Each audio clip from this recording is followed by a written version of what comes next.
$7,000 and the replacement of Social Security checks. I have all the details and exactly what you need to know right here in the video, so let's get right into it. I know in this video, I do want to share with you the details of a concept I've seen showing up in the headlines a number of times here over the last few months, suggesting a one-time $7,000 payment could potentially replace Social Security checks. Now that seems absolutely ridiculous, but I want to break down the details for you and what they mean by this and the logic behind this concept. Let's get into it and talk through the details, as this is something I continuously see out there. Therefore, we've got to focus on it and we need to think about all the details behind this, and is this something they may actually do? Well, let's get into it and talk about all the details. Really fast before we do, thanks so much for joining me. If you're new here or if you haven't done so yet, please make sure to subscribe right down below the video. It's totally free to do so, and I'm here for you right by your side every single day, watching the latest details hitting the wire and doing all the research that you don't need to, breaking it all down into these short videos, and again, helping you out in any way that I possibly can, as we all completely recognize there's a lot going on right now. It's been a very busy and confusing time over the last few years, and we also recognize Social Security will be reformed relatively soon. What they're going to do, nobody knows quite yet, even lawmakers. Either way, I'll continue to keep an eye on everything going on right now, so again, please subscribe down below so you don't miss any videos going forward, and let's get into it and talk through the details of a one-time $7,000 payment and how this could potentially replace Social Security checks, the logic behind it, and what they want to do with this new proposal. All right, so let's talk through the details about this. So this is actually kind of interesting, and again, like I've talked about before in other videos, we've got to watch everything going on right now because, like I said just a minute ago, they don't even know what they're going to do to reform Social Security. I guarantee it, there will be reform to Social Security. What is it going to include? We don't know yet. We don't know, they don't know, but they're throwing a lot of different ideas out there, and we need to focus on all of them because you never know which one of these they're actually going to move forward with, and as a result of that, we want to stay tuned with this, we want to stay updated with this, and we want to know how is this going to impact any of us going forward and the monthly checks that go out to about 70 million beneficiaries from Social Security every single month. All right, so let me explain the details about this. This is a little bit of an interesting idea, but this is another one that's out there, okay? We could potentially call this one a flyer. You know what I mean by that? Like, they're going to throw it out there, see if anything sticks, and well, if it works, then fine. If not, then, you know, whatever too. We just throw it in the garbage pile like so many of these other proposals that we've seen. But anyway, here's the whole idea behind this. Basically, what they want to do is they want to take all newborn babies, right? See, baby is born, right? Great. Okay, congratulations. That's cool, right? And then basically what they would do is they would set aside $7,000 on the behalf of this baby, right? Well, what they would do is they would invest this $7,000 into index funds for basically 67 or so years as of right now. So as a result of that, they take the $7,000 initially given to each individual baby at birth, and they would invest it on their behalf into index funds. Then over the course of the entire life of this, person, as it grows up from a child to a toddler to a whatever, teenager to an adult, things like this, right? Through the course of this person's entire life, this money is reinvested. So any dividends, stuff like that, is continuously reinvested into these index funds. And as a result of that, by the time that this person apparently reaches full retirement age, whatever that happens to be at the time, now again, as of right now, full retirement age is anywhere between the ages of 66 and 67. But again, we all know this much as well. It is probably going to be increasing relatively soon as well. That's probably going to be part of the reform to Social Security, okay?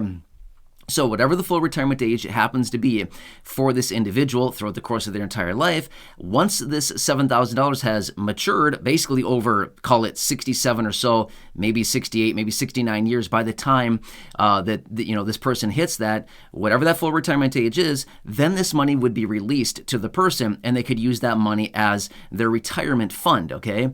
Let me explain that really quickly, because here's the logic behind it. They said over the course of this person's lifetime, call it 67, 69 years, 70 years, whatever it happens to be, this $7,000 initial investment into these index funds would likely balloon to about $1 million reinvested over that course of time. It's a lot of money, right? So basically the whole idea behind this would be, rather than giving everybody an ongoing Social Security check for the rest of their life once they claim it at full retirement age, they basically just give a one-time $7,000 initial payment. It's invested properly, or what they think to be properly, and then over the course of their life, again, whatever that happens to be. And then at the time they hit full retirement age, now they get access to this money. Prior to full retirement age, this person gets no access to this money. They cannot touch it whatsoever. It is just invested. But then full retirement age, you get to file, and then there you go, you get the lump sum payment, okay? Now again, they suspect that over this course of time, it would be about $1 million in value, okay? That's what they're suggesting at this time, is that this would be about a $1 million nest egg, or that this person could use that, $1 million or thereabout, whatever it happens to be, through the rest of their life and use this as their retirement.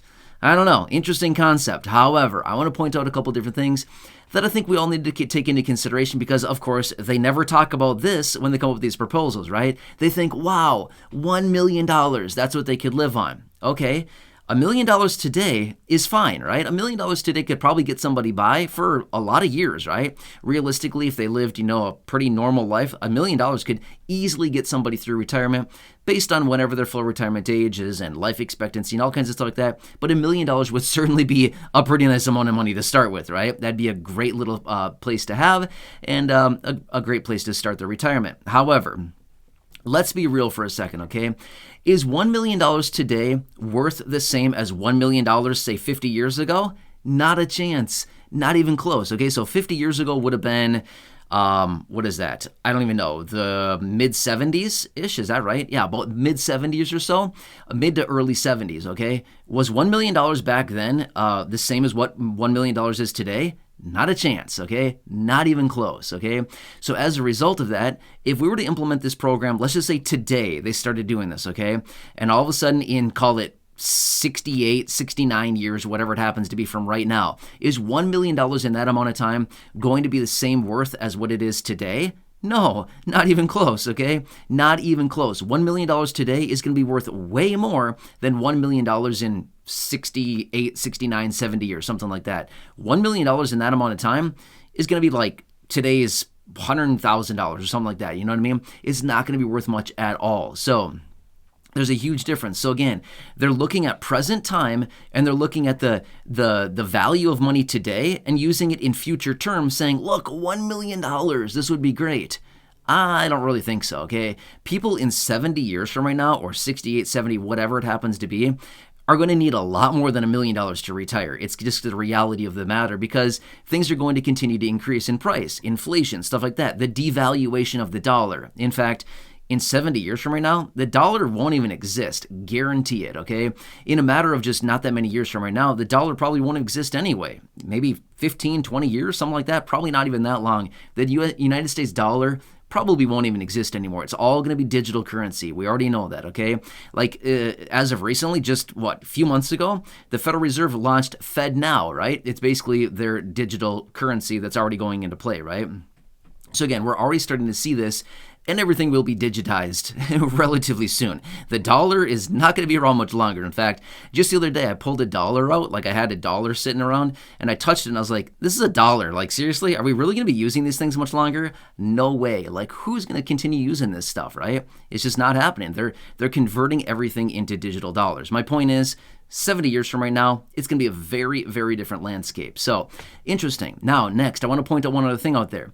Do you think that they're just going to release this $1 million and say, here you go, here's $1 million tax-free, you can live on it for the rest of your life? No way. No way. You better believe they're going to go on. They're going to want to get in there and probably reduce that by 50% plus due to taxes, right? There's no way that they're going to let everybody get away with $1 million or whatever it happens to be at that time with no taxation. Not a chance. That also is going to be playing a major role in this as well. So a lot of different factors here.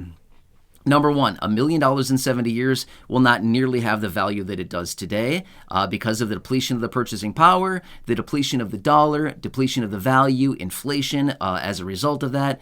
It's going to be like, the value of maybe like $100,000 today. And again, don't get me wrong, $100,000 today is amazing, right? That'd be a really nice little chunk of money for somebody to retire on. But realistically, it's not going to last forever, okay? That amount of money, it goes kind of quick. I mean, let's be real. Over the last few years here, with all this massive inflation, what have we seen our money doing, right?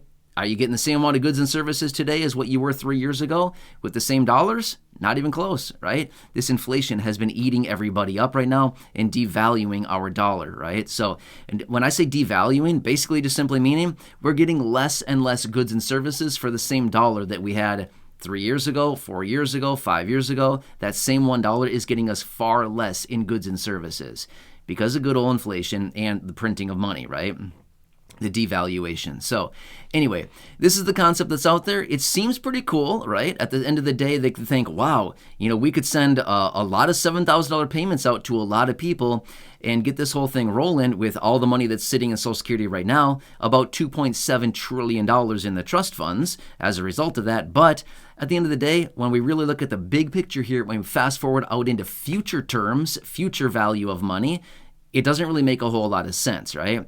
I mean, maybe it makes sense a little bit when we take into consideration taxation and devaluation of money, things like that over that course of time. That $1 million, it's not really going to be worth a whole lot, right? When you take into consideration all of that stuff, maybe they have the value of a couple $100,000 worth, maybe, you know what I mean? So anyway, just wanted to give this information to you. And again, I don't know if something like this would actually happen, but I would not be shocked one bit to see something like this go into play. And the reason that I say that is we've seen this introduced on a couple different forms, right? Have you heard of baby bonds, right? I talked about these maybe, I don't know, 6, 8 months ago, 9 months ago, something like that. I had a video or two out that I've talked about where they've reintroduced this idea of baby bonds a few different times. Same concept. However, baby bonds would be focused on low-income families where they would get that money and the money would be released to the child at the age of 18. Whereas in this concept, this would essentially be a replacement to Social Security where the money would be distributed, at birth of the baby, of the child, right? And then it would be held until it would be invested and held until full retirement age. So there's a huge difference of that money being released at the age of 18 in the form of baby bonds versus the money being released at the full retirement age. Again, probably late 60s, maybe even 70 or whatever it happens to be at that time. Big difference there, right? So again, I would not be shocked at all to see this happen in some form. Do I think it's going to be completely replacing Social Security? Probably not. But are we likely going to see some kind of replacement to Social Security benefits at some point in the future? I would say probably 100% yes. Is it going to be happening sometime soon? Probably not, okay? Maybe in the next 10, 15, 20 years, I would not be shocked one bit to see a major overhaul of Social Security, and I would not be surprised at all to see another program set up in its place to do something for younger generations, right? Whatever, the very young generations right now, I wouldn't be shocked at all to see something set up in their place so that they could have kind of like a Social Security equivalent, something like that. We've seen it from lawmakers before as well. I've talked about this before. Some lawmakers have come out and said, maybe it's time to come up with a Social Security replacement. Yeah, because it's a program that it's great. It's been running its time here over 88 years, almost 90 years it's been in play. But the problem is it continuously is facing all of these financial issues. It's going to need continuous reform basically forever to make sure that this program is set up and will have adequate amounts of money to sustain all the monthly checks for Social Security beneficiaries.